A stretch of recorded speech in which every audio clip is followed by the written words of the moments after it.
yeah, I'm trying to make na masarap na pancit canton sweet and spicy with milk.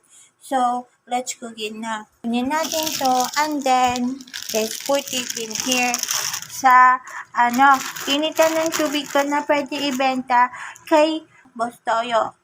Diba? Pwede kaya ito ibenta kay Boss Toyo kasi UP-UP na. So, yun. Tapos sa pan, nilagay na natin yung gatas. Tapos antayin natin siya kumulo.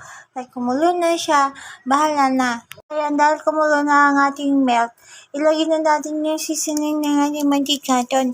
Ayan, lagay mo lang ng ganyan. Ayan. Tapos, magantay ka.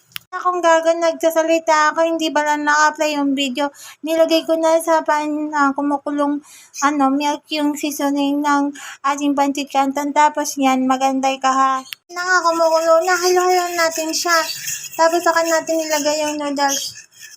Ayan na nga, ayan na, nilagay ko na yung noodles, no. O diba, mukha siya masarap, pero wait lang ha. So ayan, nakita mo ba yan nasa ibabaw? Cheese po yan. Wala kasi ako melted cheese. Kaya ayan, halo-halo po natin ha. So ayan, pwede na yan siya. Low heat lang. Tapos, pag nagtatanong ka kung ba't ganito boses ko, wala kang pakialam kay bye.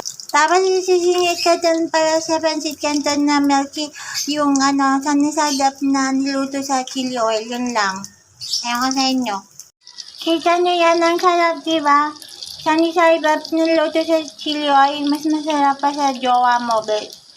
So, ayan, time to eat now with our creamy pancit canton with sunny side up that is not sunny anymore.